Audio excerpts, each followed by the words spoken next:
I'm gonna start it. It's live. We're live, guys. I'm gonna promote this real quick. We're gonna get this all rolling. We are live. I got dude. I had people calling me. I had everything. Yeah, my phone was going off. We are live. Yeah, even my ex-wife texted me like, "Hey, you live yet?" I can't watch. Your ex-wife. Your ex-wife is the craziest thing I've ever heard in my life. Well, my son's with her this weekend, so he wants to watch. So yeah, there you go. Cool. We are live, guys. So Mitch, we got Mitchell Renz on. How do you pronounce? Is it Renz or Rents? I see a lot of people. Cool. We are live. It is Renz. I don't honestly know how people put in the T, and I only say that because I am like probably one of the most. I'm gonna let you know what my social media handle is as much as I possibly can, and I feel like I say it a lot. So when people get it like wrong, it kind of blows my mind. But yeah, Mitchell Renz, RENZ. It's that's it. Sorry, I'm trying to share this as well. Cool. Well, we appreciate you coming on. We understand you with Chat Sports. We understand you do a lot of Raider stuff. Tell us, how'd you get into all that? Well, so the very first thing that I wanted to do was I wanted to like create content in some way, but didn't really know exactly how to do it. And I moved to Germany. I got to play baseball over there in the Bundesliga, but like legitimately the baseball over there was, I would say, comparable to really good college and then really bad high school players. It was all kind of meshed in one. And while I was over there, honestly, I just really missed talking about football. Like I really, really missed it. Like me and my buddies, like we would go to bars, we would stay up, until 4 or 5 in the morning to watch the Super Bowl. And that's just like what you had to do. So on my bike rides to like baseball practice, I would record myself talking. And then after a year, I was like, oh shit, like I wonder if I could do this. My dad was like, yo, I built a studio in the attic. You could just work there and figure it out from there on out. So I did that and realized like nobody listened to any of the shit that I did. So then I moved to Boston. My cousin lived there, and I tried to take like as many classes I could on marketing to like promote myself, built a little bit of a brand, got a job at Chat Sports. They hired me to do like NFL fantasy football stuff because my family, we've had a fantasy football league since 2006. Like our trophy legitimately is 5 feet tall. We took my grandfather who passed away from cancer. We blended all his like softball trophies up, and we have this like gigantic freaking trophy. And like that's fantasy football has always been my thing. So then we were like, all right, Facebook kind of effed this over, but let's go to YouTube and let's chat about sports and let's try to get it going a little bit. And at the time, we knew Tom, he was our Cowboys guy down here. He was going to cover the Cowboys. But in terms of another team, they were like, who do you want to cover? And I was like, honestly, like, I don't really know what team I would want to cover. But my best friend growing up, who's one of the groomsmen in my wedding, he was the only Raider fan in my small town. And he was like, yeah, just like a crazy dude. And I always respected it where, growing up, I didn't really have a favorite team. Like I rooted for Penn State. I went to a whiteout game. And then I said, all right, like, I'll pick the Raiders and let's see what we can make of it. So obviously like it ended up working out, but I used to always tell people like the first year that I did the show, like I'm not a Raider fan. Like I would tell people that all the time. And then I had a few Raider fans invite me out to Oakland. And honestly, I had the opportunity to go to a whiteout game in Happy Valley. And bro, like it was probably one of the most crazy experiences I've ever had. Juice Williams, Rashard Mendenhall, Illinois against Penn State. And it kind of hooked me as a Penn State fan. And then the first time I got to go out to Monday Night Football in Oakland was the FAB game. And it was probably like the craziest sporting experience I've ever experienced since that whiteout game. And Oakland, honestly, like that. Was it? Yeah, it was Oakland. Yeah, 2019. Versus who? So that game was the Denver Broncos. It was the FAB game. Yeah. And then I went out there week 9. It was Raiders Lions. They won like 42-35. Yeah. And then I went out there again. That was the final game in Oakland. Yep. Yeah. That's awesome. But nah, bro, honestly, like the nation always has my back. The good and the bad's always going to come with it. Like, and I'm a passionate person as well. Like, I think everybody in here is a passionate person, but like, I don't know. I'm a Raider fan now, and I love being able to do what I do. That's awesome, man. Yeah. I'm a depressed Raider fan, so. I think we all are. Honestly, I think that's why people get mad at each other. If the Raiders won, people wouldn't give a shit, right? But because they're bad, everybody's always like, you're a moron, you F this guy, F that guy. And it's like, my biggest objective in 2025 was like, honestly, like I'm a big believer, if you could put good energy out of the world, like good shit's going to happen. And I like jokingly said it to myself one night, like, after we kind of got banged up on the show, I was like, bro, if Josh and I can squash our beef, the Raiders like might actually win. And I was like, I hit up Q. I talk a lot of shit, but I'm pretty friendly. I mean, I'm always at the games. I hit up Q, and I was like, yo, can we do this? And I'm happy that we did. I really didn't think it was going to happen, though. So I'll send him a DM, and we'll see. We'll keep it. We'll keep it civil. Dude, I told Josh, and Josh literally goes, "You're lying." I'm like, "No, dude. Like, he's coming on the show. Like, it's happening, dude." When we started promoting it, Josh started promoting it on Instagram. He got like I think 60 comments. Like, no fucking way this is happening. And I was like, dude, that's the thing. I've been on people's shows, and that's why I DM'd you prior. I was like, I've been on people's shows. I've been on shows where I've been sabotaged. I've been in shows where I've been attacked, especially in KC. I had some really bad experiences when I popped on some KC networks to the point where I actually almost got in a fight with a guy. Said some really bad things on live air. It was bad. Like it takes a lot to anger me, but like I said, it's like we're keep it PG. We're gonna have fun. That surprises me based on the videos I've seen about me. So no, they don't like me because of the Kermit stuff. So that's one of the things. All that BS with that. Oh, I love the Kermit thing. I was actually depressed that you did the Kermit thing. To be honest with you, dude. So we've heard so many takes. We had Jack Jones pissed off at us. He was trying to blow us up on Twitter, shit like that. Jack Jones legit wanted to fight me. Security was standing between me and him at camp, and he was like mouthing off. Jack Jones hates my guts. Yeah. He said, "I know who you are," and then signed stuff for my kid and just walked away from me. I was hell having. I'm like, all right, that's my son. That's why I'm here. You got to tip your cap then to Jack. You know what I mean? Like. That's his boy. I mean, no. Let me tell you, this is what happened. So I didn't really talk about this. Trey Taylor's dad came up to me in New Orleans and was talking to me. He knew we follow each other on Instagram. Hey, Josh. I'm like, oh, hey, what's going on, man? Started BSing with him. He's like, we're not mad at you. And I was like, I kind of figured that. He's like, Trey said you get back. And the reason Trey came up to me is because my brother's retired military. So that's why I DM'd him in the first place and was talking to him because we're like, oh, cool. Service Academy's getting drafted. This is awesome. It doesn't happen very often. And then that shit went down. I was like, oh my God. But like the family doesn't care. Most people don't care. It's just there's a few people that hung on. I thought it was stupid. But yeah, I mean, I've been doing it every year. So that's the thing. My family's from Texas. Why do you think I have Patrick Mahomes? He's from Lubbock. My family's from San Antonio. It's from San Antonio. That's why I have Texas football is different down here, man. High school football. I grew up in the middle of nowhere, Pennsylvania. And like you go watch, like I love going up watch high school football games, right? And you watch some of these teams. And where I grew up, there was a program. It's called Southern Columbia. They're like a single A school. They probably won like 14 out of the last like 20 championships. Like they dominate teams in my area. And I'm like, oh wow, like that's really good football. And then like you go to some schools that are around here, and they are bigger than a lot of college stadiums. And the kids and the players, dude, Texas football is different down here. I mean, it's honestly a hell of a time. Going to watch high school football. There's a couple stadiums I went to that were like, man, this is nicer than Oakland. One I asked, I was like, well, how much did it cost? No, I'm not joking. So my brother takes me to a game bathroom wise or actually stadium?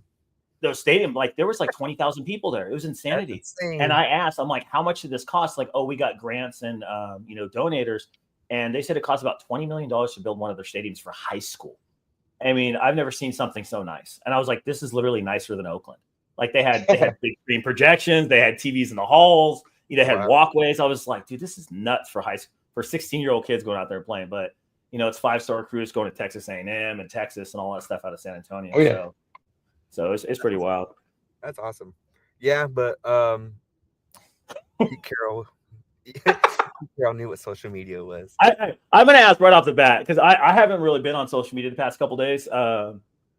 We got to get into the Pete Carroll thing. Like, oh, for sure. You're not an LA guy. I'm not an LA guy. Q is. I don't connect Pete Carroll with USC. So therefore, anything he did with USC, I don't care about. Never was a Seattle fan. So I see him as a legend from the past that's trying to revamp that. And that doesn't go well. You have people like Ditka. You have people, like Belichick that wanted to do that. You have other coaches that tried it in the past and it doesn't work. I think we're in the same situation. I'm not happy with the hire, like at all. He's 74 years old. Like, but you know what? The Raiders have missed the culture ever since, Gruden left. They missed the culture. They've missed the identity. I think Pete Carroll, whether he's there for 2 years, 3, 4 years, whatever his contract, it's a 3-year contract with a 1-year extension. Whatever it goes, he's going to establish that identity. In my opinion. What do you think, Mitch? I mean, I'll say this. Like, I think everybody, and I keep saying this, like, I know he's 73, going to be 74 at the start of the year. But, like, I think everybody watching this show right now is like, honestly, man, I hope I look that good. I hope I am, like, that well put together at 73 years old. I mean, you look at, pull up a picture where I was a big fan of Todd Monken. Pull up a picture of Todd Monken. He's 58. If you were to tell me one guy's 58 and the other guy's 73, I'd go, I think Pete Carroll's the younger dude. So he still does have a lot of life. He does bring a lot of energy. I'll say this. I did call it the riskiest move the Raiders could have done because the Raiders have failed to find one head coach. When you're hiring Pete, in a sense, you got to get at least two hires right. Because even if he is a slam dunk hire, 3 years down the road, you're like, well, we're kind of looking for another head coach. So are you either going to hire the OC or DC that he ends up bringing in? Or are we going to bring in a brand new head coach again? Like, I hope Pete can coach for 5, 6, 7 years, right? But we're going to start getting to that point where we're like, I don't know, man. Pete, he's 80 years old, right? Like, and that's why I think that's why it's risky, because you have to get multiple hires right when you haven't been able to. But I do think, like, I like the direction that the Raiders did, where I like the process that they went through this offseason so far, hiring the coaches, GM, head coach, Jed Hughes. I think a lot of the things that they've done, I've actually liked it. I agree with you. But the Pete hire is a C grade. So it's a fail if you don't bring in an OC and a DC. Like, if you bring in a great OC and a great DC, I'll give it an A grade. If you bring in a good DC and a bad OC, I'll probably give it a C plus. Flop it, switch it, B plus. Like, but if you bring in bad candidates, again, if we try to bring in a Luke Getsy, right, like, it's going to be a shit hire. Like, I mean, that's just a fact. I mean, we can't say it's a great hire yet. It's a C. We'll figure out where it goes. No, I agree with you. That's what I told people. It's like 3-4 years down the road, he's not going to be here. It's going to be hard for him to develop a dynasty. I hope he's here. Yeah, and me too. And the thing is, I think he'll get a lot of improvement year 1, year 2, because that's what he did. He had amazing defenses. And when you saw Gus Bradley leave from Seattle to Jacksonville, his defense is maintained even without Gus Bradley. So it was kind of telling me that was Pete Carroll. But at the same time, he's going to be there for 4 years. And 4 years going to be the same exact spot. That's what worries me, because we're young. I'm going to live through another 15 head coaches probably. With the Raiders, it's just they got to make some good hires, get some good front office in there. I was hoping they're going to go young this time. And the thing for me was, if you look at Pete Carroll's record the last 4 or 5 years, it's not very good. He's about a 500 coach, lost about 4 or 5 playoff games. If you take the Carroll name away from it, he's just a regular dude. And I keep telling him, I'm like, don't focus on the name, focus on the numbers. And with that, focus. He's a C. I would say this. And here's how, like, I'm going to paint the picture of it. Like, what's the Raiders' biggest issue right now? Talent. Quarterback. I honestly think it's everything. I mean, it's so, like, if you look at how that Seahawks team was built, and again, I don't think they're trying to build exactly what the Seahawks team's doing, but you look at a guy like Pete Carroll, he was able to show that, he was able to get a guy like Geno Smith, who wasn't anything, and kind of was able to mold him into a quarterback a little bit. 1 year throws for 30 touchdowns, 11 interceptions. You look at a guy like John Spytek, they were able to bring in somebody like a Baker Mayfield that nobody thinks he's any good, kind of recreate him, and, like, he buys into a little bit, and now he's a hell of a quarterback. I think the Raiders know the situation they're in isn't great, right? And yeah, we have 90, I think I just looked at over the cap this morning. It was like $92.5 million in salary cap. You got 12 draft picks now because you're going to get 2 comp 6 picks due to Amik and somebody else signing elsewhere this offseason. But, like, you have a lot to work with there. And I think, like, that's got to be a good plan. But at the end of the day, we're like, we got to figure out a QB, right? We lost out on Ben Johnson because we didn't have a quarterback. And now how do we do it? Well, I think that they're looking at, and they go, I think we might be able to get somebody in the draft, but can we bring people in from past success that's been able to get that QB? Because I think they feel like if they can get the QB, they're going to be able to figure it out. And I don't know. I like a lot of the hires they did from GMs, just candidacy wise. And I think they had a clear path, and they're doing a lot of that stuff where, again, we'll see how it goes, but that's my thoughts. Yeah. I mean, our quarterback situation has been horrible. I mean, it's year after year after year since Derek Carr left. We haven't had anything. AOC's not going to change that to me. Me and Joe was sending he did a video today joking about how they're saying AOC is a first round grade. I'm like, that's a bunch of BS. I watched AOC in college at Purdue. And when we drafted, I'm like, oh, that's cool. But the guy can't run for shit.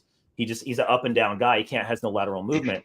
And I kept telling people, I'm like, he's going to get hit in the pocket. He's going to give up 30 or 40 sacks, and it's going to be some issues in the NFL. And that's exactly what happened. I'm like, he's not it. Just watch his film. And if we start him, 500 team all the way, like we might win 9 games, maybe get a wild card berth, and that's our peak. And we're settling for mediocrity, just like we did with Derek Carr. I don't want to do that anymore. I was hoping they were going to go young. I want them to draft a quarterback. We're seeing all the workout videos with Monroe from Bama. That dude's ripped out of his mind. He's going to run like a 4.3 40. Like I saw him. I'm like, that's a linebacker playing quarterback right there. That he reminds me of Donovan McNabb. That's what he reminds me of. Just jacked out of his mind, fast, athletic. I'm like, I want that guy. Go get that guy.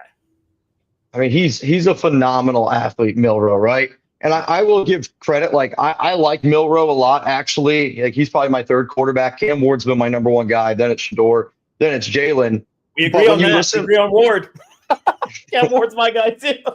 I love Ward. I think he is a really special talent. Like if the Raiders, you tell me right now, are going to get Cam Ward, I don't know if you can make me happier in any. Like I would be more excited that the Raiders got Cam Ward than I would be like if they would have hired Ben Johnson. Like I've been on the Ward train for a while. Anyway, though, like when you look at a guy like Milroe, he's going to have to learn for a year or two, which is why I like the rumors today around a guy like Russell Wilson. And to me, if you like Jalen Milroe, I think somebody like Russell Wilson would actually be a really good mentor quarterback for him, because for Milroe, he's got to learn. And he took a step back this year, but he also lost Nick Saban, right? Like I feel like no matter what, Alabama was all about like, we do this and we do it exactly this way.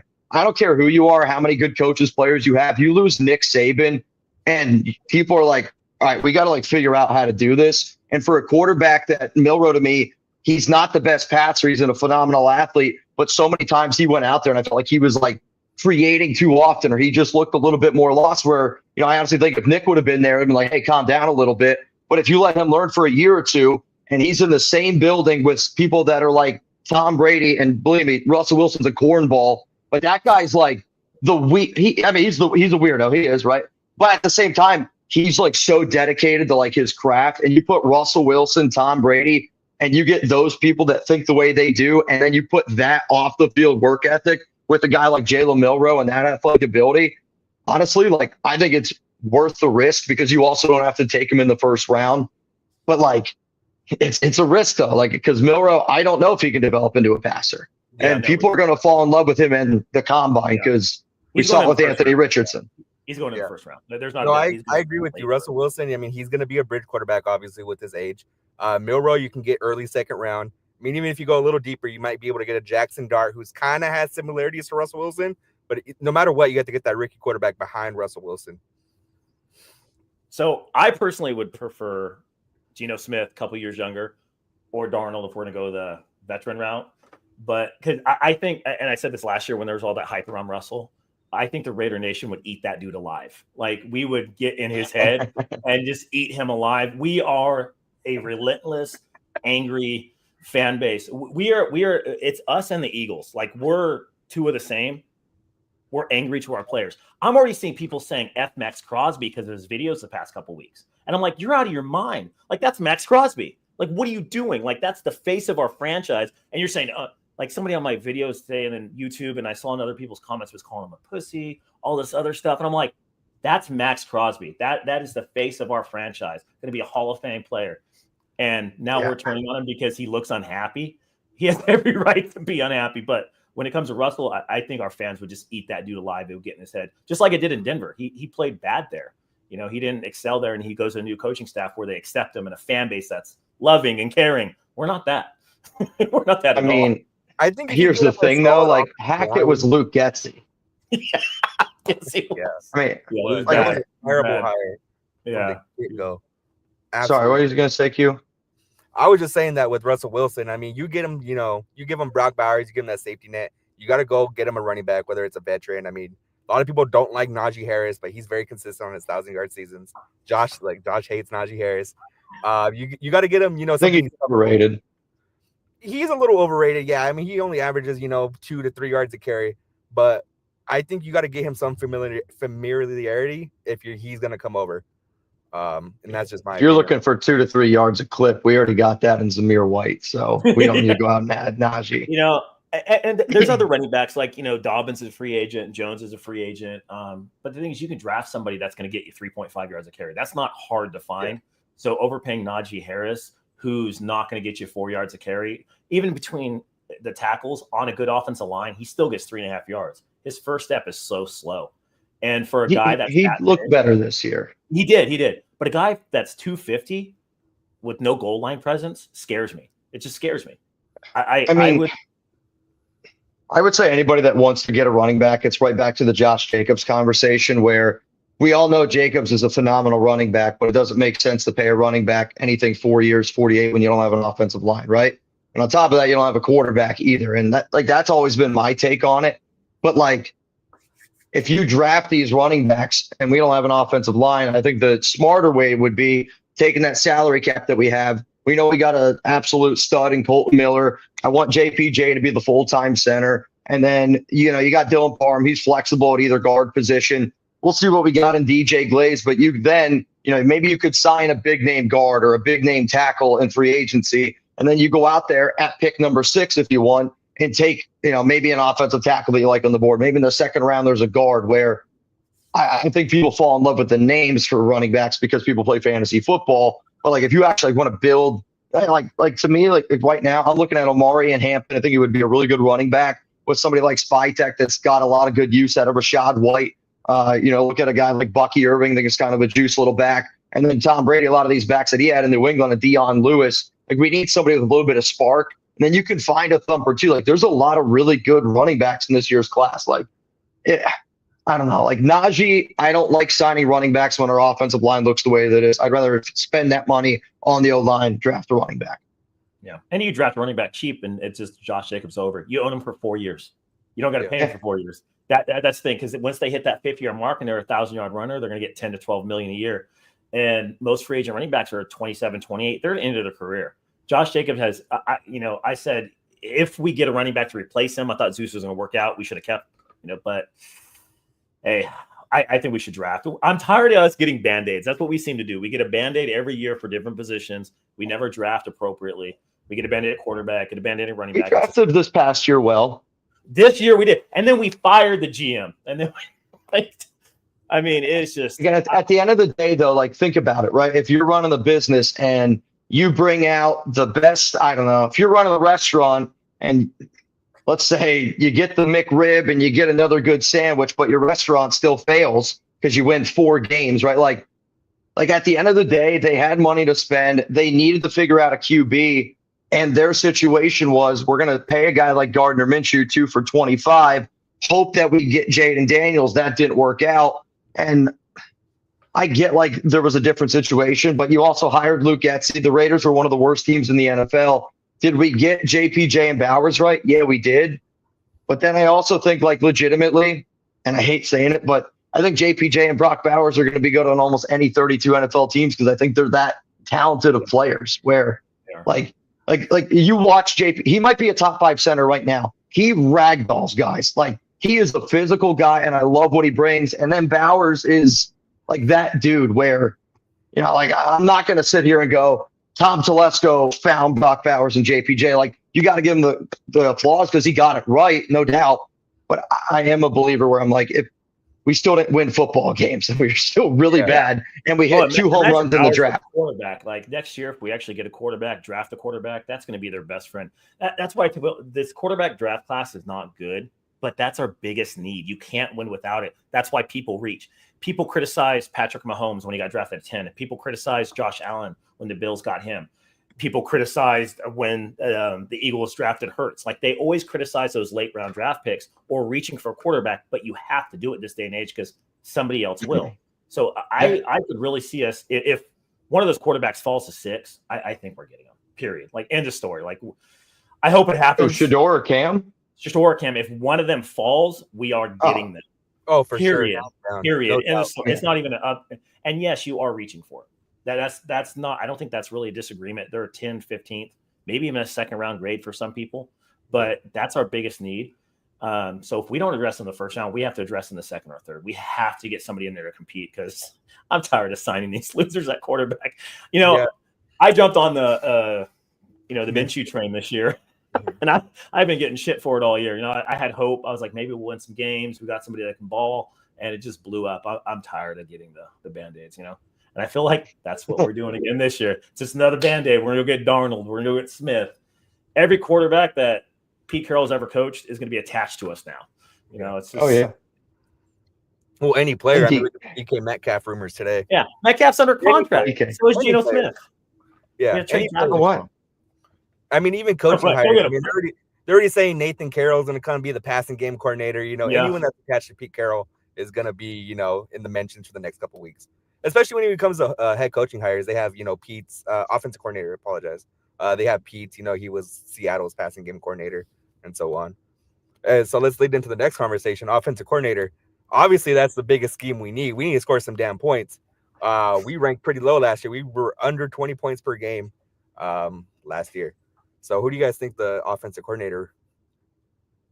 Well, there was somebody just fired, Bobby from Texas. He was just fired. He's probably the most qualified one out there. Stroud did. Yeah.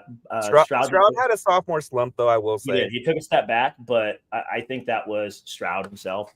He's shown that he can run a good offense in the Texans. I don't know why they fired him. They're trying to bring in somebody that, meshes a little bit better. But that was probably the top candidate.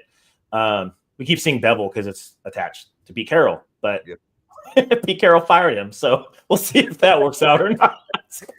And Schottenheimer was, attached to him, so on, so on. Yeah, that's pretty cool. So Schottenheimer just went to Dallas.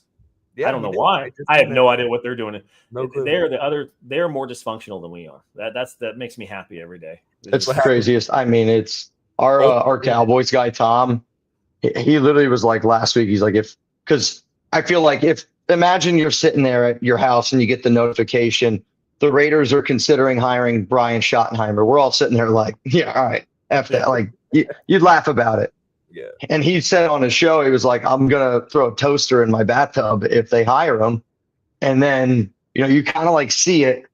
It honestly reminded me of like when we hired McDaniels. Like when I first heard it, I was like, bro, there's no effing way, right?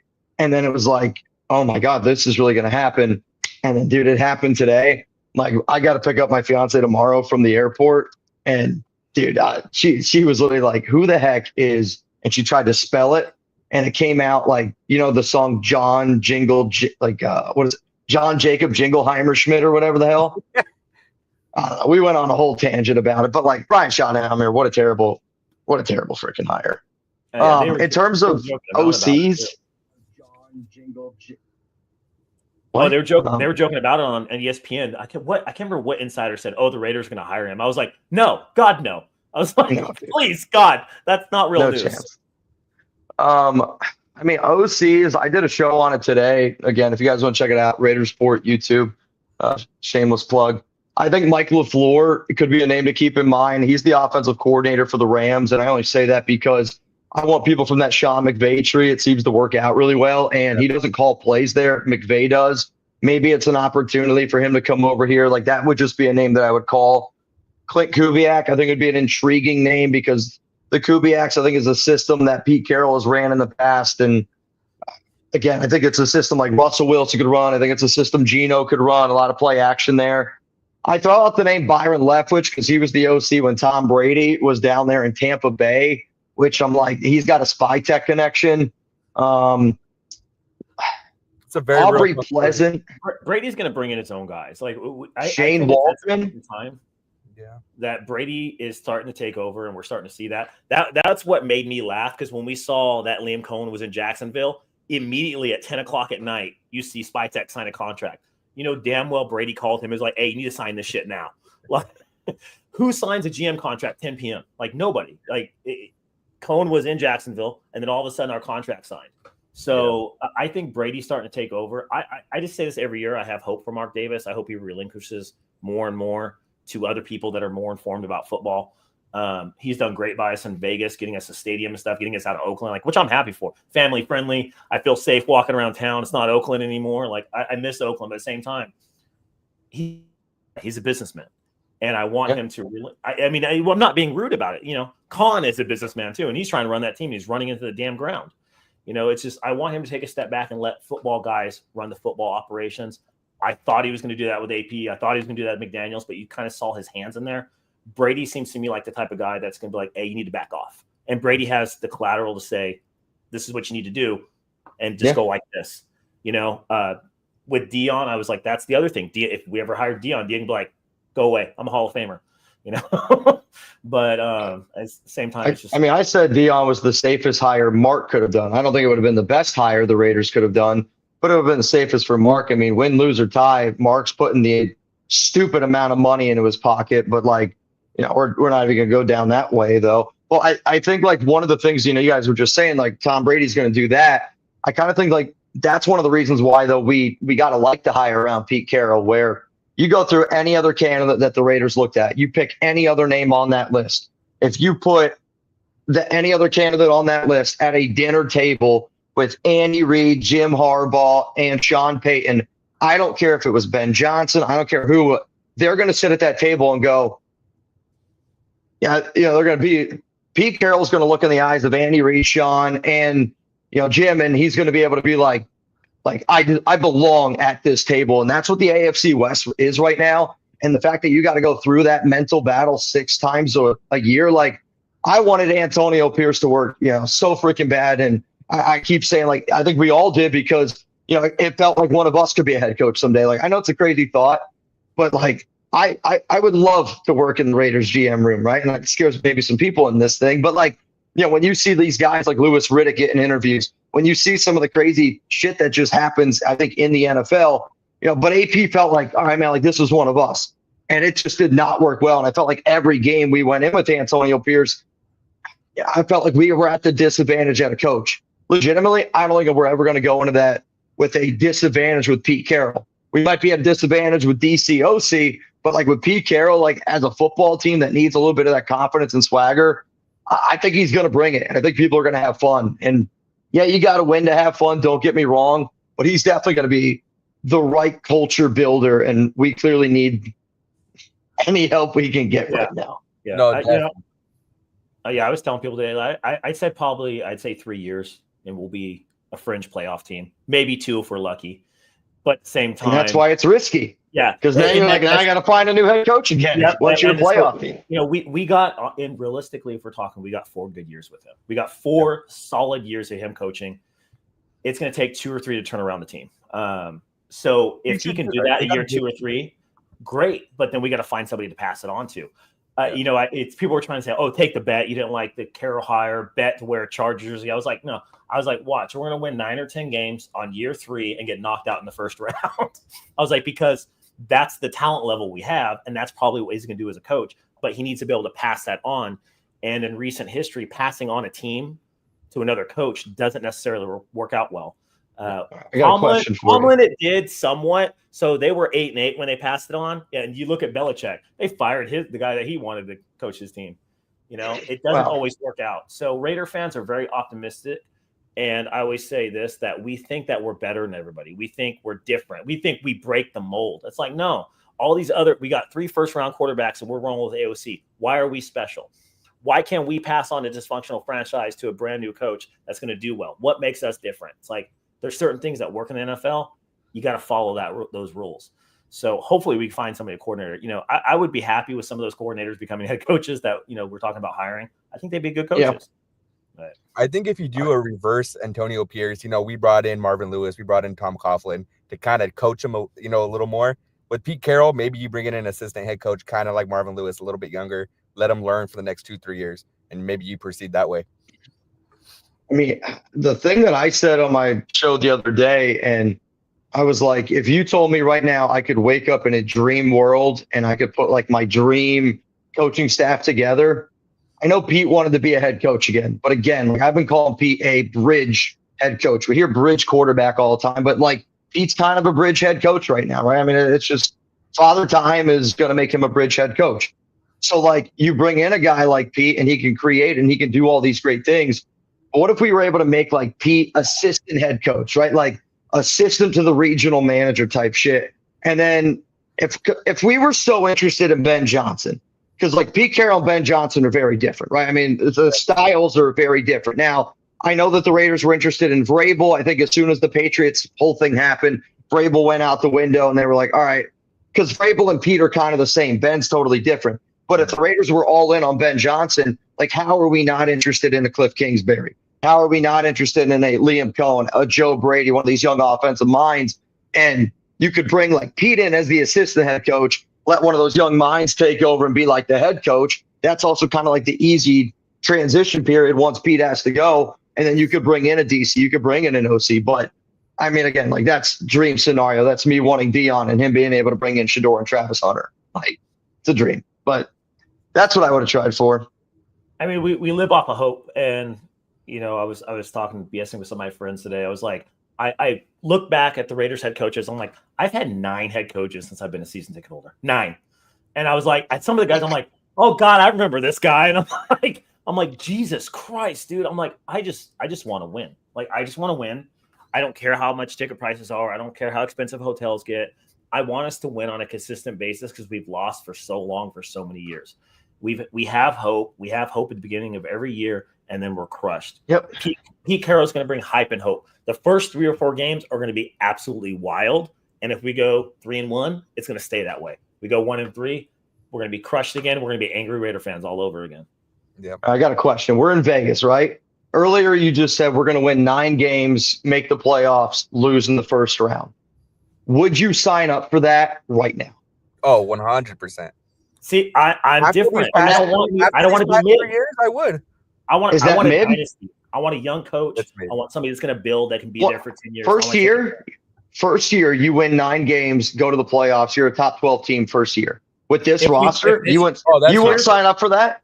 Oh, this year? Oh, yeah, but I don't think we're doing that. We don't have the personnel for it. I mean, obviously, like, you're going into, you're not going to win the Super Bowl, you're not going to win the playoff game, but if you at least go to the dance, would you sign up for that right now? 9-8, bounced in the first round.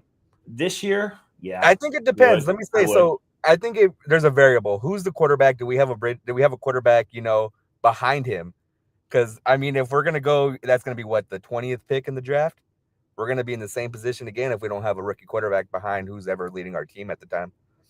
Yeah, I just saw a comment. Panel once with Wi-Fi Willie. Oh yeah. Unfortunately, that's never gonna happen. Unfortunately. I'll tell you a funny story. So last year, because I live near the Fresno area, and I'm actually a Fresno State season ticket holder for football. I've been watching Derek Carr since he was riding the bench. So you look like a car watcher. Yeah, car watcher. He's a super nice guy. Never made it. I was never on the car train. And for about a year, I tried to get Wi-Fi Willie to debate. I raised $10,000 in pledges for the Children's Hospital, and this dude wouldn't debate me. So I was like, I had money lined up. I was like, we're going to donate it to charity. It'll be fun. A lot of people will watch it because I'm not a Derek Carr fan, and I couldn't get that guy on for anything. He lives in his little bubble, doesn't want to come out of it. And, people like the Derek Carr Kool-Aid. So yeah, leave it alone. Yeah, I'm not gonna. That's what I'm not getting into. I don't want to either. But when was the last time you guys had hope? I'm not gonna lie. So before I talked to you, I saw all the tweets between you and him. I saw all that stuff, and I just kind of laughed. I was like, that's funny. Yeah, I mean, genuinely, and I think one of the reasons why I was so frustrated with you, like in the beginning, was because like I followed you because I was like, this guy's content like makes me laugh, and then we went down the whole like Jets train, and you went on your whole other path or whatever.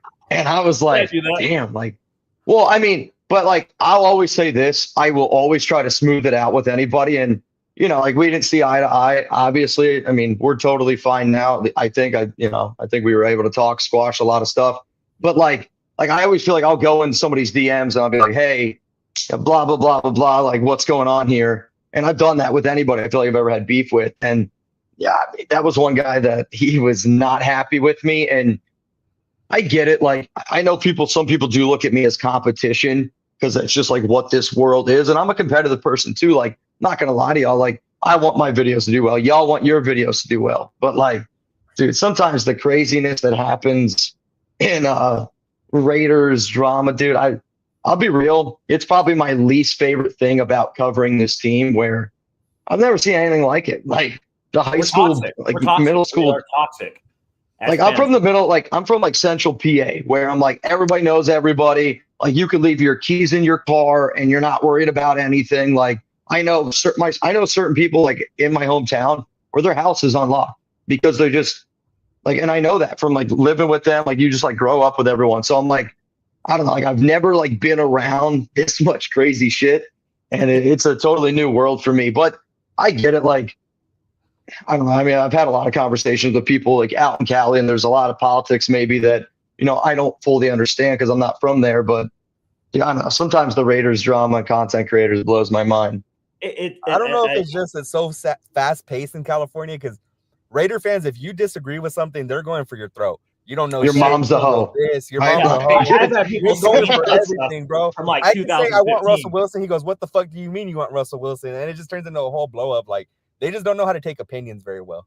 Yeah, and it's I would say it is highly competitive, but there's certain people like that, like me and Q, like we have regular jobs. We don't care if our videos do well. We don't care if we make money on Instagram. We don't care. Like, we're going to be at the games regardless. So like, we'll share a lot of people's stuff. I'll promote other people. I could care less about that kind of stuff. But you see people that are financially invested. Some of them are really hateful. And I'm like, dude, this is fun for me. The minute it becomes a job, I'm done. I'll never turn on YouTube again. I'm just going to go to the games like I used to. I've been sitting in the front row for 10 years. Like, this stuff just picked up a couple years ago. I don't know why, but I'm having fun doing it. So it's like, it's cool to chop the shit with people, talk football about them, meet That's people. what it's about. No, now I have friends. I have friends all over the United States because of the Raiders, the things I didn't have before. You know, my kids are getting access to stuff. I'm getting training camp invites. Like, I'm getting all this stuff that I can never even dream of. Like, I'm talking to players, you know, like having friendly conversations. I'm like, I'm a fan. Like, I have pictures of me with Jamarcus Russell, like as a fanboy, like, oh my God, our new quarterback, you know, like I agree, Josh. I mean, man, we were at the gala last year. We're taking shots with these players. You know, they're normal people. This is just fun for us. Like, I'll be there this year. You guys going back? Yeah, the gala, yeah, it's a lot of fun. And I give this advice. I tell people, because I have friends that are like, their phones like this. I'm like, sometimes you got to put your phone down, realize hey, don't make content right now, and enjoy yourself. Because we were getting stories from players, we were drinking with them, we were having a good old time, we were acting like one of the boys, because we didn't have our phones out and recording. They were being their natural selves, because they are people too, you know. And I try to tell people that I'm like, they don't always want a phone or a mic in their face. They want to just relax. Yeah, I mean, like, I think at the end of the day, and you know, I'm sure people come up to y'all and they're like, "Hey, I saw your video on YouTube," or like, "Hey, like, you know," and I'll always say this: like, if anybody ever wants to come up and talk to me, chop it up, believe me. I don't care if you like me, if you don't like me, like, you can come up and tell me X, Y, Z, but like, let's have a conversation about it. But like, at the same time, like, I love when people come up and like want to talk to me, or like want to take a pic, or like whatever, like that kind of stuff. I do genuinely love it. But I agree where there are times like, you know, I'll go out and we've done events in Vegas, and, you know, you meet up with like people, and, you know, you go out and have some beers. Like, it's cool to just say, all right, like let's put that phone away. Like, let's just, you know, have like normal conversations, like be normal people. And I'm excited to do the gala, but I'm hoping actually I can go out next weekend. There's a Raiders player that I'm thinking about going to have dinner with. Him and I've been talking about it for a while, but it's like, you know, like, you get to like know certain people, you get to know like agents. Like, I'm sure people, I don't know, maybe have conversations with people, whether you do or not, but like, they also want Raider fans to like them. Like, and I don't think like a lot of people realize that, where, you know, they want them, like Jack Jones wants you to like him, right? Like, he sees your stuff. I don't know about that one, but someone similar. He does. No, you can't tell me there's not a single Raiders player that doesn't want anybody that does what we do to like them. Like, yeah.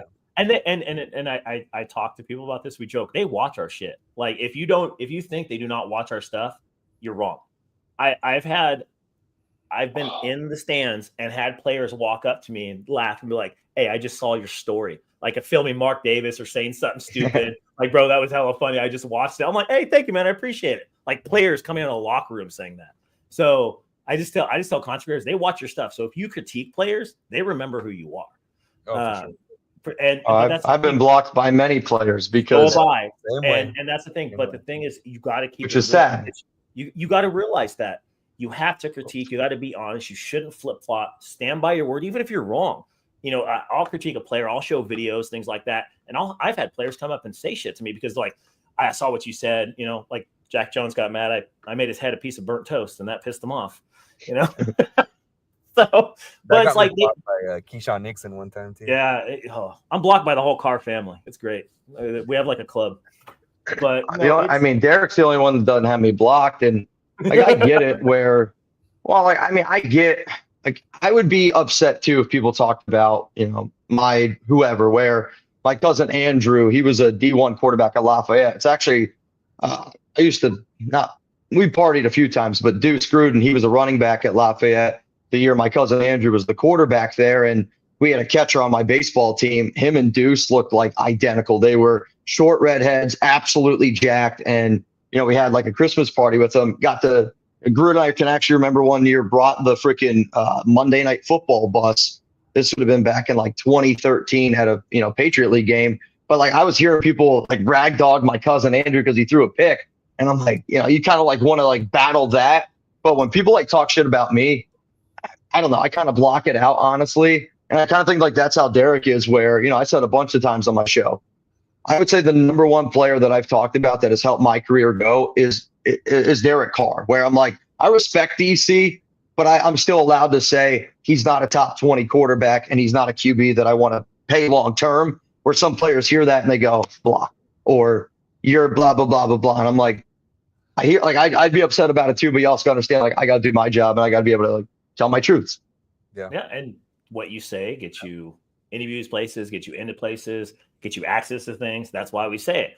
And, like they'll fire back at us. Like what Jack Jones said, fire back. None of you would last. It's like that saying stuff like that is just going to alienate yourself further. Like prove the criticism wrong, make people watch you, make people think you're great. Don't just go out there and talk shit back, because that's not going to work well. Because you're one person, then you have a whole community of Raider fans just attacking you. And that's how it goes. I also, though, like, I hate you don't play in the NFL, or like, you can't do that athletically. You're like, I know I can't do it athletically, like, or else I would try to do it athletically.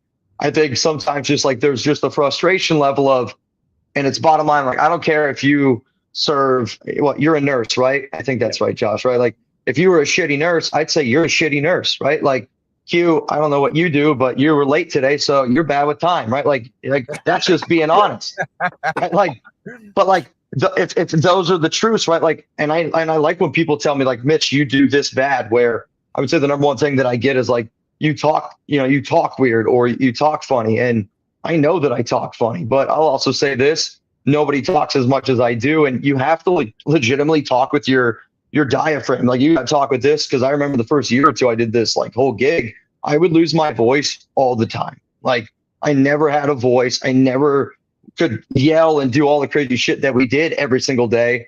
And then I talked to a speech therapist. They were like, honestly, you need to use like your lower half. And ever since I've done it, I'd sound different here compared to like when I have like a mic on, but that's just because the mics we use. But like, you gotta figure out what works for you. And when you see Jack, bite on that first fake every time and it gets hit deep, like, the burnt toast hit him, right? Like, and he knew it. And I think like that's why people get mad. Yeah. And it happened like 3-4 games in a row for a touchdown. I was like, and I played each one. I'm like, just make an adjustment. Yeah. Yeah. Make the adjustment.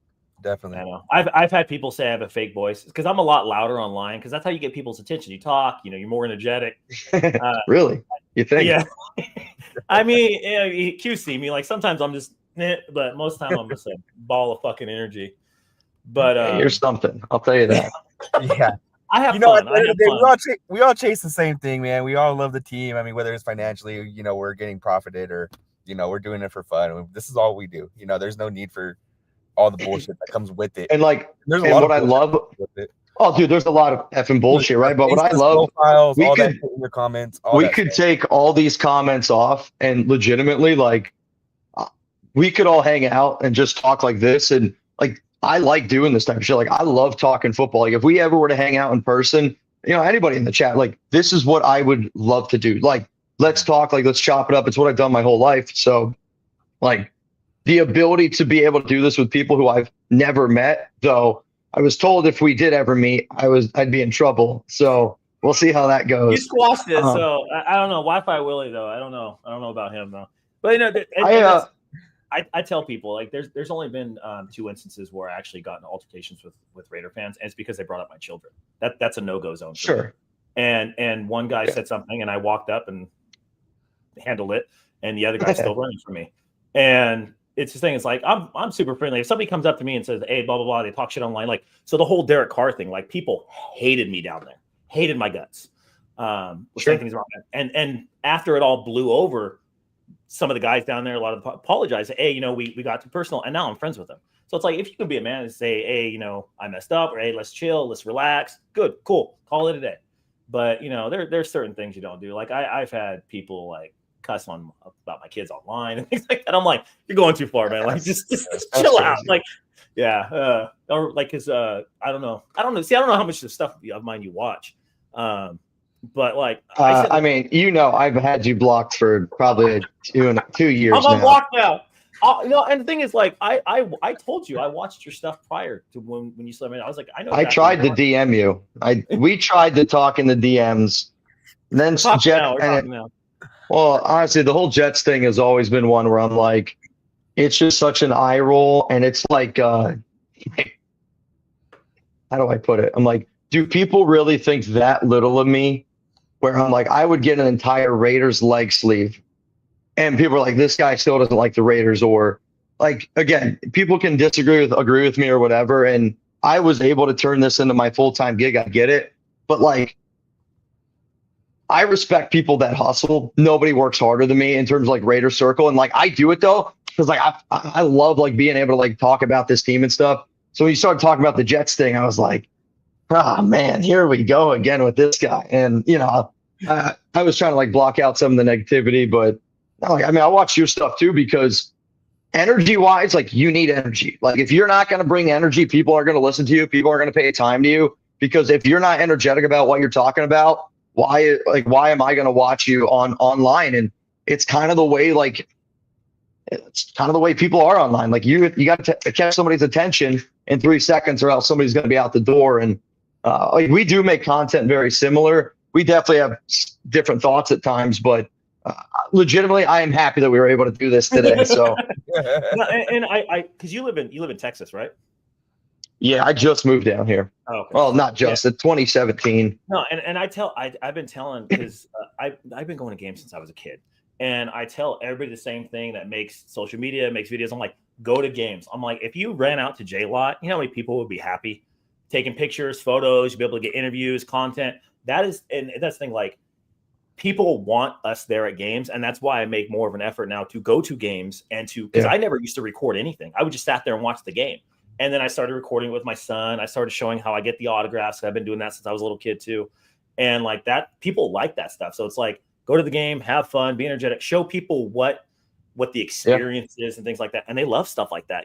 Even just filming a stupid video walking down the tailgate blows up for some reason. I'm like, and it wasn't even that fun. It's Vegas. It's, it's 112 degrees in August. I do my 5-minute walk and I go into the AC stadium. Just look at that. I mean, I get it. And legitimately, like, I would love to be able to go to the games, right? Like I would love to be able to do it, but it's expensive. It's expensive, but then like what made Chat Sports like what it is, like when I first got hired at Chat Sports, it was like our two main guys and there were 6 of us. And then honestly, Facebook switched up its algorithm, and a lot of people had to make decisions, and me and Tom, we stayed. So it was just us 4. And then COVID hit, and we were like, holy crap, like, what are we going to do? Like, I can remember we took all of our equipment home because we worked in a WeWork, and I don't know if you've ever seen that documentary, but like right when all their shit was going to shit was like right when COVID happened. And we were like in the mix of like trying to figure out like what the hell we were going to do. And we ended up started doing like watch parties during COVID. And the amount of people that were like, I wish that I could go out to Oakland for a tailgate, like love being able to hang out with you guys on live. I was like, man, there's a lot of people like that can't watch the games. And now with all these like blacking out, and you got to pay like all these crazy prices to be able to watch all the games now in the NFL, just to give people a free outlet. And I know like you can't watch the game on my YouTube show, but you can at least like hang out with me. And we were like, how can I bring that Oakland vibe? Yeah, I would feel like super guilty if I wasn't able to provide content for people that I know show up, because, like humble brag, like we get, when the Raiders are good, we're getting 150 to 200,000 people that show up for that watch party. Like that's a lot of people in my mind. I'm like, what? Like those people count on me to be able to get that vid. When they're bad, it's like 60 to 70,000. It is what it is. But like, like I take a lot of pride in being able to hold it down for them. But I am hoping, I'm talking to some people in Las Vegas where I'm hoping that I'm going to be able to start doing some watch parties very, very close to the stadium. So we got some stuff in the works, and it'll be cool if we can do it, because then I'll be able to go tailgate with people and then go do my watch party. That's awesome. Tailgate needs to get better. Tailgate I needs to agree get with better. you, man. I started off as a meme page. I had a little frog with the Raiders sad frog, and then I posted I posted a video 2015 in Oakland because I lived close to Oakland, and Derek Carr reposted it. I gained a ton of followers. I was like, you know what? Let me try this shit out, and that's how I got started. It was with Derek Carr game-winning touchdown pass. It was to Seth Roberts in the end zone versus the Ravens. I had people commenting, bro, I live in Louisiana. I live here. Thank you for taking me to the black hole. I was like row 3 in the black hole. So people were like, dude, this is awesome. So I see where you're coming from. A lot of people can't make it to games. You know, there's so much capacity, whether it's financial for them or whatever. So many of these guys can't make it to games. I think it's also like, Oakland was, I'm not saying this, like, but literally going to an Oakland tailgate made me a Raider fan. Like, it was the most crazy. I stayed at a Howard Johnson. I took the BART in, and I was there with the Black Hole at the time. They did like this event at some hotel. Like, it was I don't remember. It was like some like first event in Oakland, Hampton or something. Yeah, I mean, it was a crazy. No, honestly, I would be lying to tell you I remember, but like, it was just this crazy hotel party, and I was a lot of fun. But like going into the bar and then like walking through like the chain link fence, like walking up to Oakland. Yeah. And, bro, like, I'm not kidding you. The amount of weed like smell in the air, like, which like, at the time, like, I just never did anything like that, so it was totally new to me. The amount of like joints that Oakland like Raider fans offered me, and again, like, I didn't do it, so like I was like giving them to people and shit. I was like, nah, man, like, I'm good. Which like I got so many subscribers off of like just dishing shit out. But like going through like lot and where it was just one row after another row after another row after another row. Like, I've been to a lot of sporting events. It just reminded me so much of like that Penn State whiteout I went to when I was in 7th grade. And I was like, dude, these people are insane. And it was the FAB game. Like, I can remember going down one, and I have a picture of this guy on my phone. He literally handed me an entire tomahawk steak and was like, bro, watch your videos, like, take a bite out of it. And I was like, all right. He's like, oh, you can have it. There were people like dishing out lobster tails, and it was just like food, drinks, like anything you possibly would have wanted. And I love that, because Raider fans are like scary people. And don't get me wrong, there's a lot of people that I'm like, if I saw you walk, like if I saw y'all down a dark alley, I'm not going to be that guy, right? Like I'm good on that. But then you meet so many like awesome Raider fans, and they're just like the nicest people in the world. And it was, everybody showed me love. Yeah, you're one of them. And you're one of them when you're at a Raider game. That's how it is. Oh, I thought you were like, oh, you're one of them. No. It's starting to get that way in Vegas. And that was even with the away fans in Oakland. We took care of away fans at the tailgate. Inside, it was a different story. Absolutely. Yeah. And then, like, I've seen personally myself, people get stabbed in Oakland and inside the stadium. I've seen people hit with bottles because they do this. In Vegas is a whole different story now. It's more PG. The tailgate's starting to pick up. Finally this year it was picking up. You're starting. I've heard bad things about the tailgates. It's I give Mod J credit. It's very Oakland like now. They're trying. Is it all right? I mean, but that's the problem. You're trying to replicate. Great. Like, you're trying to replicate. Yeah, right. It's not going to happen. Oakland had 4 different lots filled up to the brim at the times. There's too much to do in Vegas. There's too many fair weather fans. Too many people are traveling. It's a new team. It's going to take a generation. Like, my kids probably will have a better tailgate. It's not going to be anything special for the next 5 or 10 years unless we start winning. What if they don't want to be Raider fans? Oh, no. I'll tell you a funny story. So, no, I'll tell you a funny story. So my kid came home with a Juju Smith jersey one time, right? And he just figured this out last week, because literally like last week, 2 weeks ago, he asked about it. I was like, I threw that away. He's like, I was wondering what happened to it. I'm like, you ain't wearing Steelers shit in my house. I was like, no, they ain't happening, dude. I was like, I'm sorry. So, the kids are going to be Raider fans. They feel the pain already. They're going to realize that we're not good. So hopefully it doesn't get too bad. They're not depressed yet, but they have fun. I honestly think being a Raider fan, and my dad used to always tell me this because I grew up a Mets fan, and the Mets honestly are kind of like, kind of remind me of the Raiders, where you gotta be loyal, like, which is why I'm always like, oh, when people are like, Mitch, you're a bandwagon Raider fan. I'm like, Like, who's jumping on the Raiders bandwagon? Like, you know what I'm saying? Like, that's, oh, you're a bandwagon Mets fan. I'm like, what are we talking about here? But my dad used to always be like, being a Mets fan will teach you loyalty. And like, and I completely agree with it. And I know I wasn't a Raider fan my entire life, but like that loyalty that Raider fans have, it's very similar to like Mets fans, where you're just every year, you're like, I think this might be our year, right? And then you go up against a team like the Dodgers, and you're like, well, that's not right. I mean, it is what it is. And we had hope after that Baltimore game, man. I flew all the way out there. I'm like, oh my God, we have a team. And then it was just a shit show after that. It was the fact that they beat the Baltimore Ravens in a football game this year has got to be.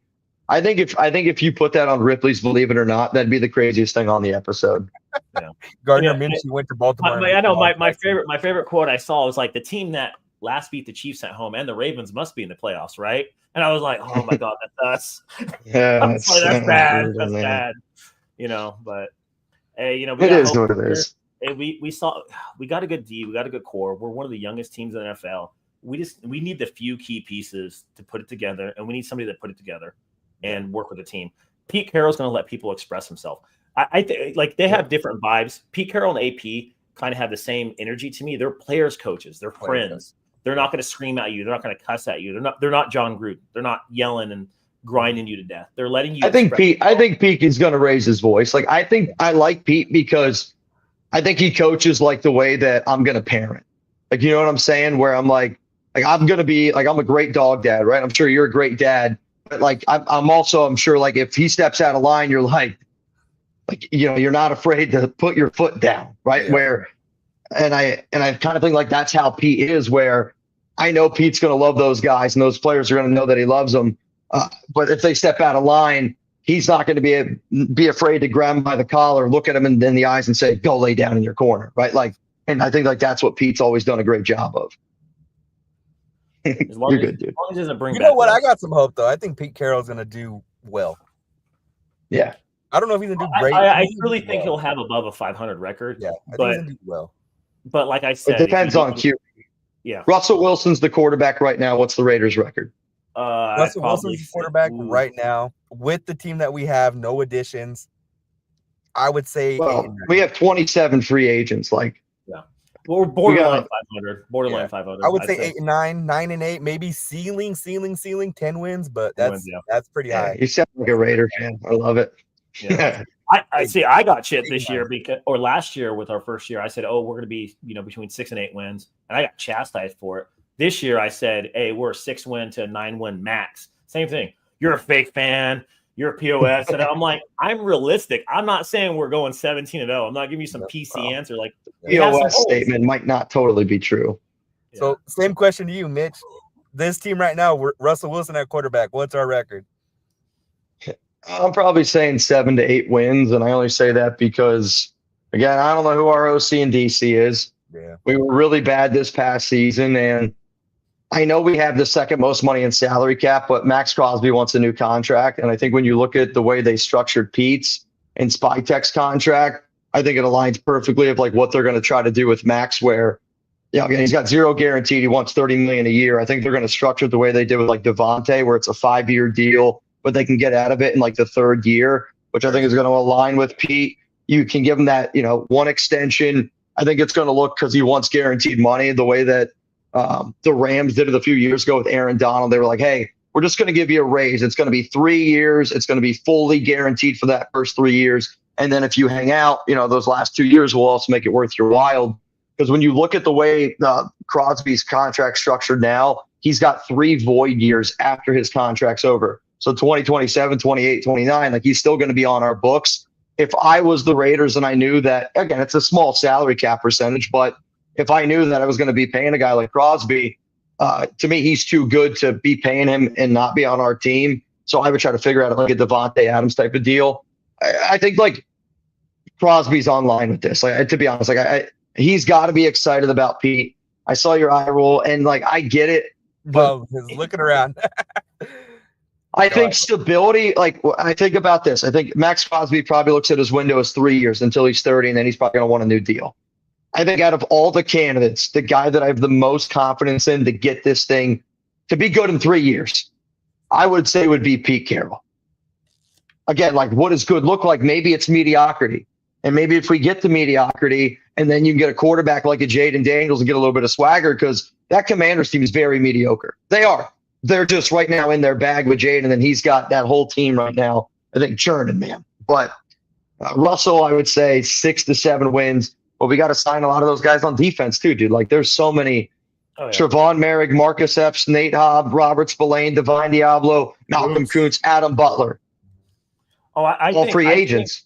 For me, I think Epps should be gone. Moore is going to be expensive. I think they're probably going to let him walk. How expensive though? $8 million. Safeties don't get paid, dude. Yeah. I mean, look, safeties don't. Jesse Bates signed a $8 million contract. I love Merrick. He ain't Jesse Bates. No. If he gets 5 to 6, I can see him. But I can see that's the thing. A lot of these teams just throw money at people like, oh, we need this guy to plug in. Yeah. And I can see a team doing that. I can see a team doing that with Jack Jones too, plugging him in, giving him a big contract that we don't want to give him. So some of that stuff. I don't think he's getting paid. He got burned a lot. I don't think he's coming back either. I mean, if I'm somebody that's going to pay Jack Jones, I'm going to look at the way his career has looked with and without Antonio Pierce. And, you know, again, you could say what you want about it, but he's struggled without him, and that's just been the fact. Now, like, maybe there's going to be a team that takes a chance on him, right? Like, honestly, I think the most Chiefs thing that they could do is steal Jack Jones, and probably, you know, he would probably go over there and be a stud, right? That's just our luck. But at the same time, like, Nate Hobbs is a question mark. He's a great player. Can he stay healthy? To me, if you're going to go out and bring in a guy like Pete Carroll, I think, you know, we were calling it today on my show, do you want it the Allegiant of Doom or the Allegiant of Boom? We kind of were just calling it the Allegiant of Doom. And, like, I want a Robert Spillane, Cam Chancellor in the middle. I know safety linebacker, but, like, you kind of need that thumper. I don't know who's going to be the Earl Thomas. Hopefully they don't sleep with their brother. But, like, you know, you need to be able to find that versatile safety on the back end. I think a guy like Tyree Wilson, you know, an athletic freak, I'm trying to see what Bruce Irvin was able to do. Can we turn that guy into, like, what Tyree Wilson is? Again, still a little bit of a different player, but I don't know. There's so many missing pieces. It makes me nervous. When we hired Pete, I was like, man, people like Wilson, people like Hobbs, I'm like, they're going to have a jump if we keep them next year. If they actually get good playing time like Wilson does, and we keep Nate Hobbs, we resign Morg, I think we're going to get the most out of him under Pete Carroll. When we were talking about Liam, I was like, okay, we're going to get a quarterback. We're going to have an offensive mindset. Pete Carroll was like, all right, we're probably going to roll with the D. We're going to have an average offense. We're going to be a run-heavy orientated team. And then we're going to kind of take it from there. We're going to have ball control like he did for years, and then just let his defense. He had the number one ranked defense like 4 or 5 years in a row. I have to look it up what it was, but it was just number one scoring. And he didn't rely on Wilson. He relied on the run game. And he had all those. Yeah, he had one of the best, you know, back ends in football for 5-6 years straight. So I think he can get the most out of those players. So I'm looking forward to that. Like I said, the only thing I'm worried about is the transition of power. That's the only thing I'm really worried about. With the Raiders, though, man, we actually have foundational rookie pieces now. You know, a couple years ago, we had Devontae Adams, aging receiver. Now we got Jackson Powers as a foundational piece, Bowers as a foundational piece. We're moving in the right direction. This team's built to be honestly a team that punches you in the mouth where, you know, again, like, who are your building blocks? Brock Bowers and JPJ. Those are your building blocks right now on offense. That's what your offensive line years was building blocks.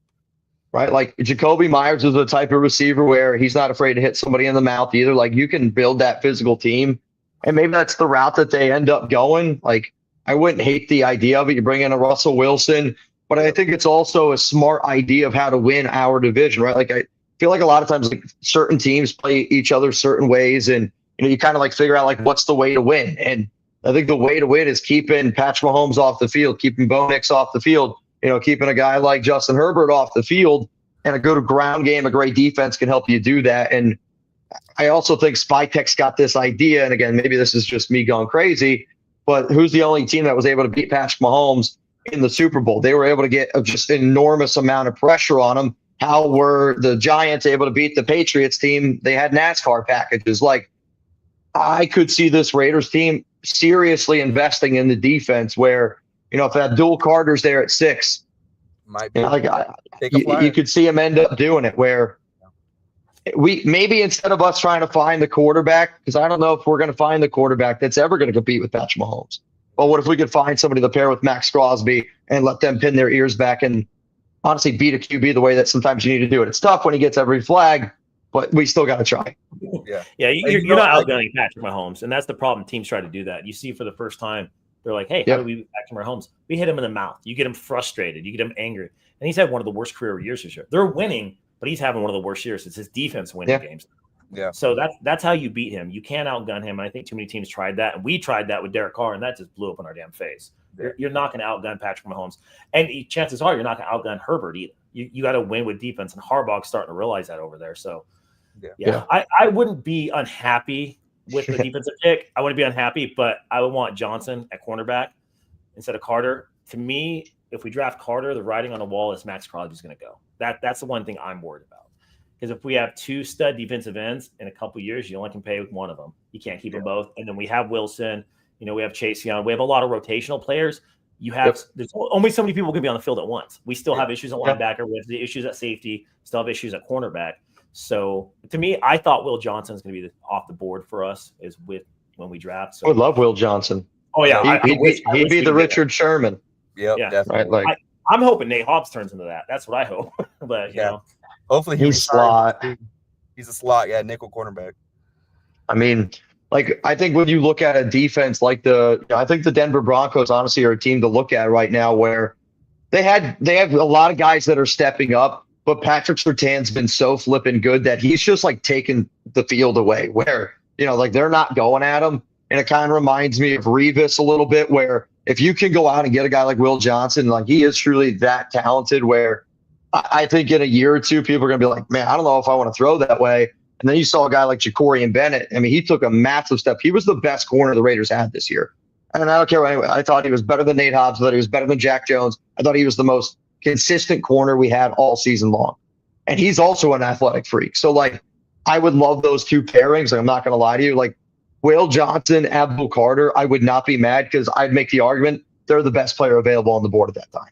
Yeah, I agree with you. Yeah, I definitely agree with you. And, but I want a quarterback. With the way our roster is, I mean, BPA isn't the worst decision.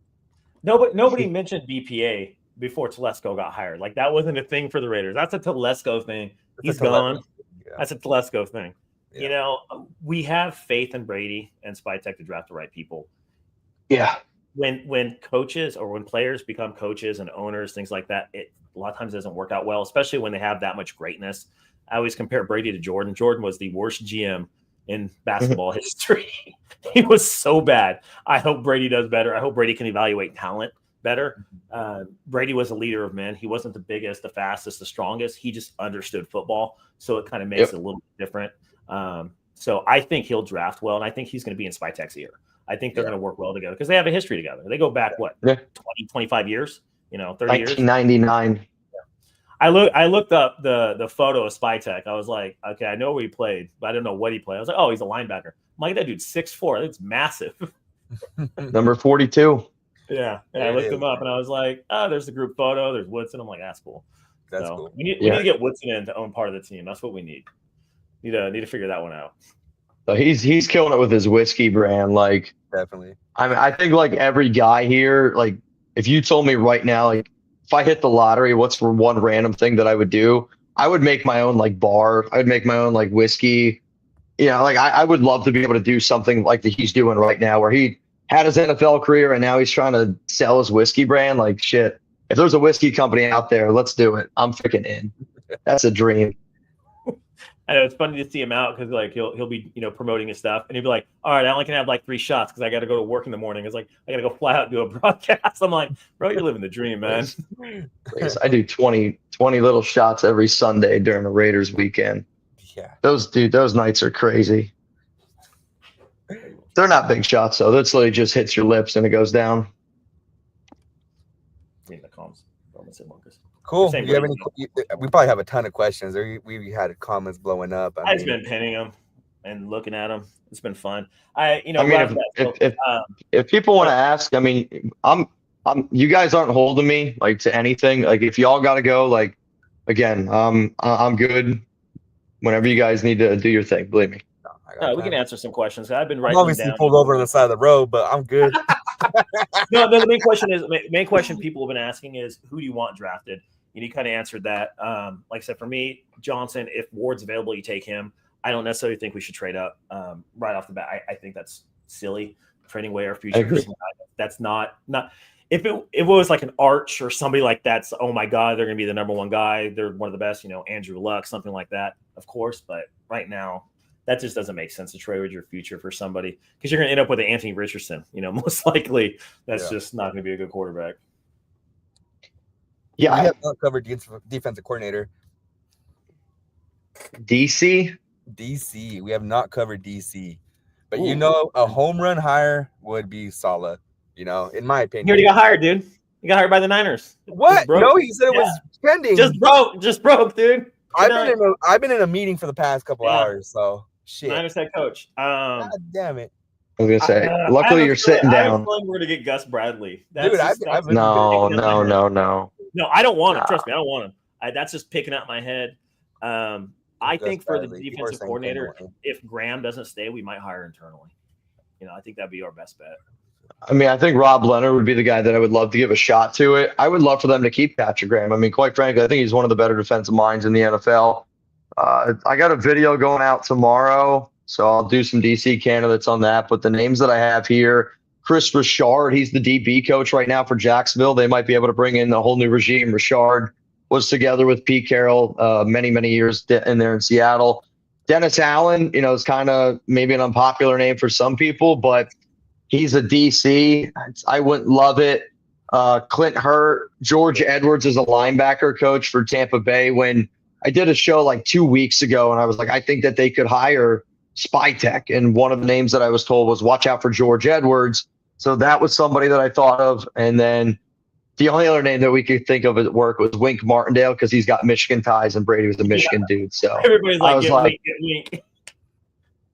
I was pushing for Wink if they would have got Monken, but I'll also say this has been something that a few NFL teams have done this hiring cycle. They've hired coaches that can coach both sides of the football. So Aubrey Pleasant, he was the pass game coordinator for the Rams, but he's also the DB coach. And I think the NFL sometimes is a copycat league. And I've seen two guys. One guy just went to the Jets where he called like both sides of the football. And sometimes like those guys are getting some hirings now. So I don't know, maybe somebody like that. Do you think Graham stays? I think he's checked out. I think he's going to go somewhere else. I mean, if he can get a job, like where else would he go though? Like, would you rather have a job or not have a job? Like, I think he wants a job in the NFL. I actually feel bad because I bet you he got excited when he had that opportunity for that interview on Thursday after Liam Cohen said, I'm going to go back to Tampa Bay. And PG is a damn good coach. Like, and I mean that. Like, he's a damn good coach. But I don't really think he's had a great opportunity in the Raiders. And when you think about we need stability. Like, he's been working with players that were drafted by Gruden and Mayock, drafted by McDaniels and Ziegler, drafted by Antonio Pierce and Telesco. And, they're putting it all together. Like I always say on my show, when you go to cook tonight, maybe, you don't want to eat this late, but, you make the next meal that you make, open up your spice drawer and throw everything in it and try to make it taste good. And like, that's what I feel like he's had to work with. And I feel like that's kind of why our team is struggles because we have all these different ideas and players all thrown together in one. But I love PG, man. I would love for him to stay.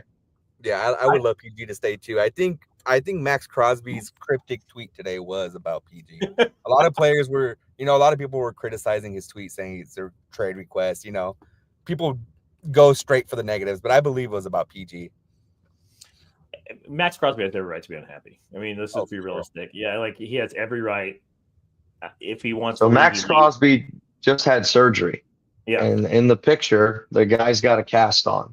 Like, I think it is more of I don't think he's going to use Kobe because he's got that guy tatted on him.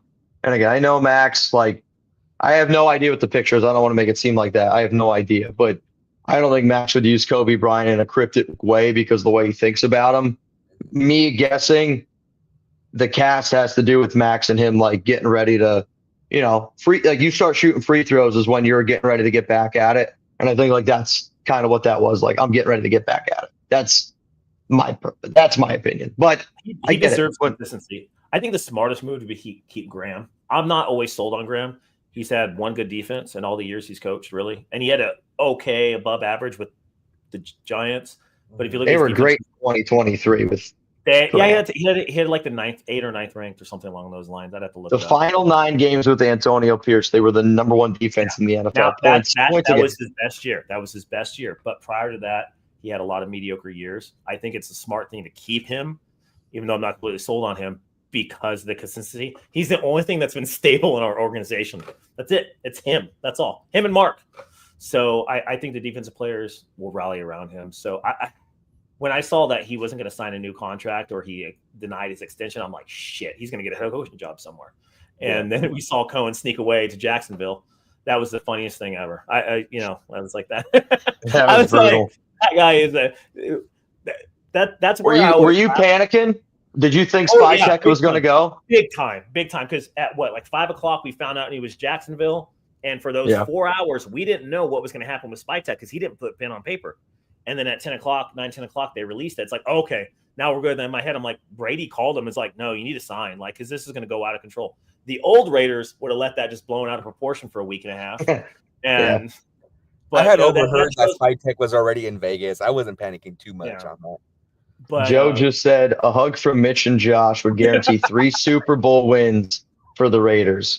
But I would do a lot worse things for 3 Super Bowl wins. I'll tell you that.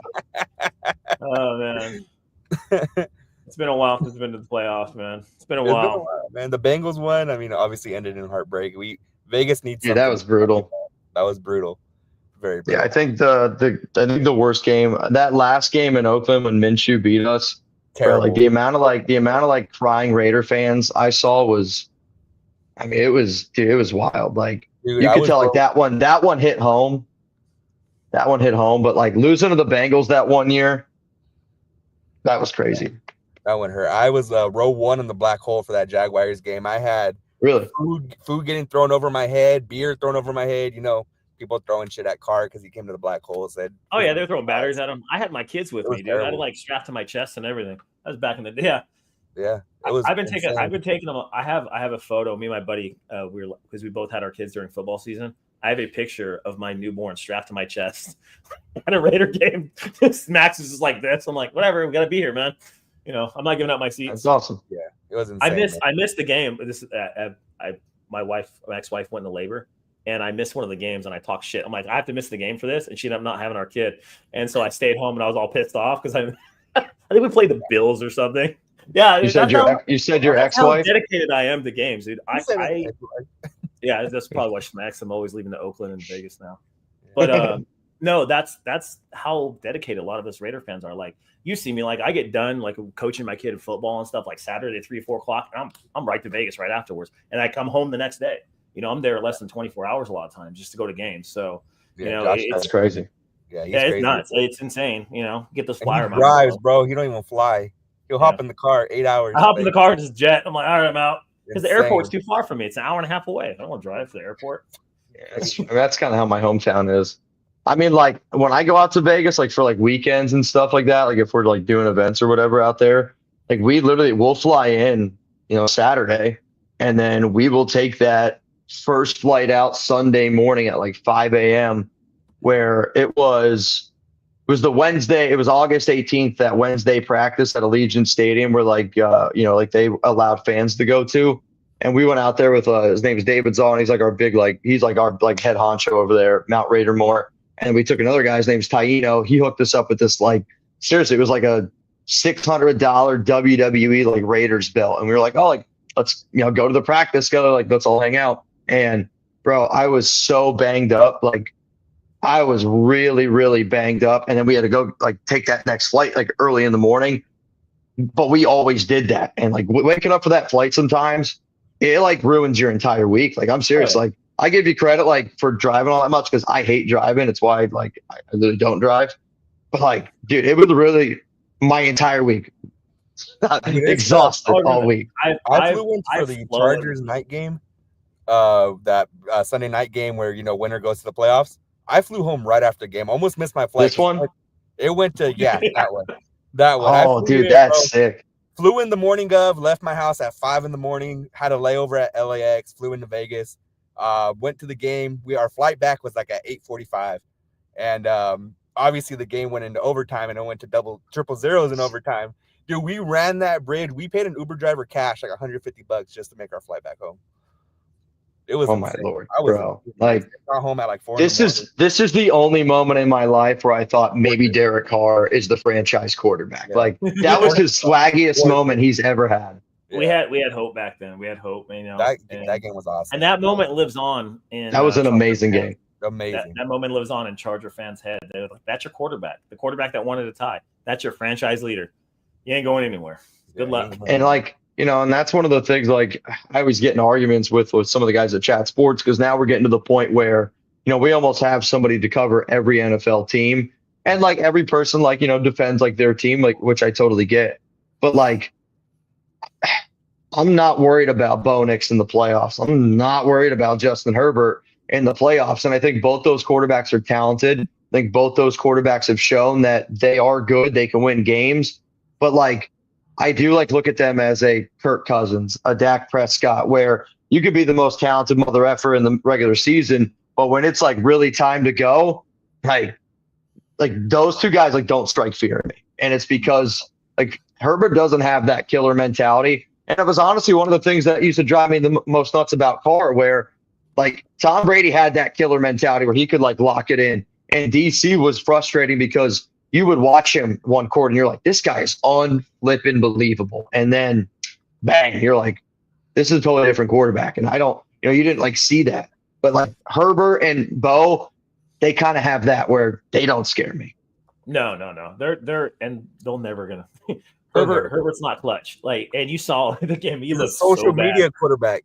Yeah. It's just he has big, strong, all the talent in the world, and he just can't put it together. And we made a joke like he's Derek Carr just with a better body. Like he's just bigger, stronger, more athletic. And then it's crazy comparison. Yeah, yeah. But it's just some of these quarterbacks just don't have it in the NFL, and they need everybody around them. And those two guys are. Yeah. Bo Nix. So my brother lives up in Bend now, and he went to UTSA with Sincere, my brother. And so, but he's up in Bend, and he's a huge USC fan. So we'd always go watch Oregon play when he was up there, USC. And I saw Bo Nix live. I'm like, this guy sucks. I was like, how the fuck is he going to get drafted in the top 10? I was like, there's no way he's a first round quarterback. There's just no way. And, right system. It helps. Yeah. And I said, and I started like breaking down plays. I was like, he does the read option. He does the, tight end streak. Like it's very easy. Same kind of offense, Jackson Dart, where they don't have to read anything. And I was like, there's no way this guy's going to throw more than 5 yards in NFL. And the minute he starts getting pressured on defense, he just dink and dunk, and he gets stopped. So yeah, guys like that, he's not going to go out there and win games for you. So unless he develops, but I think he'll be a West Coast, like mediocre quarterback. So I'm okay with playing him in the playoffs or playing him in the regular season. Mahomes, I just want him to step on Legos. Yeah. Be done. So another question, how long does it take for us to, get to that second seed? Do you think it happens this year? You think it takes 2-3 years? Second seed in what? Second division. The jump the Chargers, the jump the Broncos. Obviously, the Chiefs are the juggernaut. The other day, I compared the Chiefs to when the Patriots were, dominating that division for years. Yeah, Obviously, I mean, I want to be able to say yes, but again, I think you literally can't give that answer right now, because if you say yes based on the team that we have, you're lying to yourself, right? Yeah. Like you're lying to yourself. There's no way you can tell me that we're the worst team in this division, and that shouldn't be a surprising statement, because we were just the worst team 3 weeks ago, right? We haven't changed. But like, I do think when you look at a team like the Washington Commanders, you can make the change in 1 year. Like if you bring in the right head coach, the right GM, you find the right offensive coordinator, you find the right DC that just does enough to be able to go out there and fire up those guys. And then, you find that quarterback where Jaden, I wanted the Raiders to draft Jaden. I don't know if y'all did, but like Jaden was like the guy that I talked about by far the most. Every Raider fan, man. Yeah. Right. Like he's the biggest boomer bust quarterback, and look at what he's doing. We all wanted him. Everybody wanted him. Like I wanted Jaden really bad. So bad. But like, man, oh man. And now I hope they can figure it out. It's also Cliff though. Like, yeah, if he stays healthy, he's going to be a killer quarterback. He just needs to put on a little NFL weight and learn how to slide, because he gets going to get walloped a few times and it's going to do some damage. If that doesn't happen, his legs are just nuts. He's the fastest guy on the field half the time. So he's unbelievable. Like Unbelievable. he's not the athlete that Lamar is, but his ability to quickly accelerate, where there was a few times in that game. And again, this is where I think Aiden O'Connell is going to be a NFL pro quarterback for 12 to 15 years, but he's going to be a backup, right? He's going to be a Brian Hoyer, where he's going to have a important role on every NFL team he has. It's just he's not going to be the starter. But I don't know how anybody can watch a guy like Jaden Daniels on a 4th down and 3 play roll out to the right, and then all of a sudden be like, you know what? Whoop, and I'm going to go get 13. I'm going to pick up the first down. And I don't know how you watch the quarterbacks that you can watch in the AFC and go, I want Aiden O'Connell, right? And again, I love Aiden, right? Delusional. We're delusional. But I love Aiden. He's a good quarterback, and he's gotten better. But we got to be able to get out of the mediocrity, and we got to keep. So, if I was objectively looking at AOC, I would say at best he's probably a 20th ranked quarterback. That's not good enough. That's just not good enough. And even that, 20, that's at his best. Terrible. He's probably closer to 25th. And now you have this whole movement with the Raiders that's supporting AOC. He just needs this, he just needs that. I'm like, this is DC all over again. You got pages dedicated to him. You got people saying, hey, it's AP's fault, it's Sketsy's fault. It's not AOC's fault. It's dude, he's not a starting quarterback. He doesn't have the numbers to back it up. He wasn't that good in college. Just look at across the board. Yeah, he has some arm strength. Great, he can throw the ball. I would have been interested if we would have got Ben Johnson and using AOC as a bridge in the worst case scenario, break glass in case of emergency. Because I feel like Aiden is that, Dollar General Jared Goff, where, all right, maybe can we run that style of offense? That was the only time in my mind. And, again, you're kind of you always hype yourself up every offseason. And, 2 weeks ago, if somebody would ask me, hey, do you think the Raiders could get Ben Johnson? I would have been like, dude, Ben Johnson's never going to come to the Raiders. It doesn't even make sense. Yeah. All those reports come and you get excited and you start talking yourself into it. And you're like, holy shit, maybe Ben Johnson could make Aiden O'Connell a good quarterback. But there's no way that, it's just like last year. We got ourselves excited, but there was no way anybody, I think deep down, was like, we're going to win this thing with Gardner Minshew or Aiden O'Connell. Even after the Ravens game, there was still this is not sustainable for an entire season. I agree with you. I mean, Minshew, I hyped myself up for Minshew. I was like, he had a great season in Indianapolis. You're giving him Devontae Adams. You're giving him, these weapons, and it just fell apart. It was not it. Dude, it was bad. I will say this. I got to pee. I got to piss really bad. So I'm going to be right back. All right. Go for it. Have fun. Hey, I sent you a private message. Thank you. On text or? No, on the chat. Chat. There it is. There you go. Get to see a patient in the AM. We should have just ended it. He's going to come back and be like, well, Mitch. Yeah. Oh, we appreciate everyone tuning in. We're at 2,000 live viewers, man. Obviously, I had some shit going on, so I'm on the side of the road. That's why I was late. Why is Instagram going more than an hour? That's weird. I don't know. Good question. It's still going. I'm going to take a little selfie right there. A little selfie. 2,000. 2,054. I need to up my X numbers. 2,054. Oh, hey, the fucking trophy. The trophy came in with a nameplate. We're gonna show it. He takes all my money gambling, so I took his money fantasy football. There we go. 2024 Devontae's Inferno. I won this last year. My team name was Jimmy SCV. So this is the trophy that we do for our fantasy football league. It's a $500 buy-in. We do 12 people. I think we'll have a couple slots this year. Yeah.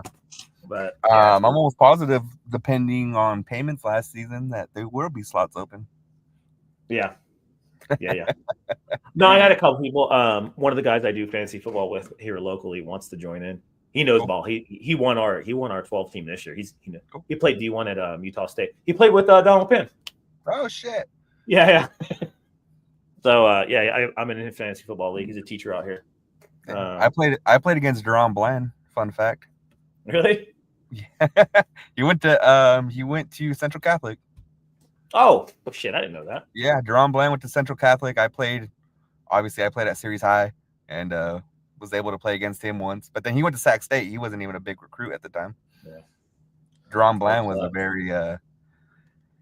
very underrated guy. Are you Renz tailgating? I know you just went to take a piss, but Josh just said he has a patient in the AM. I gotta work in the morning, dude. You're good. You know, I have a job. We appreciate you coming on. It was awesome, man. You know, yeah, it was good. Dude, you killed it. I mean, you absolutely just killed it. So I I know a lot of people don't think that, we talk a lot of sports. Don't get me wrong. Like, I can chug a beer with the best of them. Like, we get pretty crazy on that channel a lot. But like, we do a lot of homework. We have a great team at Chat Sports legitimately, and we hustle. So I honestly, I appreciate that. I also appreciate you allowing me to come on. I know, like, when I DM'd you, it was probably a bit of a surprise, but legitimately, like, you go through a year like you go through last year, and you're like, I just don't want to do that shit again. And if we could just all come together, like, as a nation, and real talk, I was like, if we put good energy out in the world, maybe more people will do it. So if you got beef with somebody, squash it. If Josh and I can kill it, I think almost anybody can. So, well, no, and the thing is, like, I know people don't want to go to tailgates and have issues. That's the thing. They don't want to go to events and have problems. They don't want to go to games and have issues and things like that. And I've seen people talk shit online and then go get arrested. I'm like, dude, what are you doing?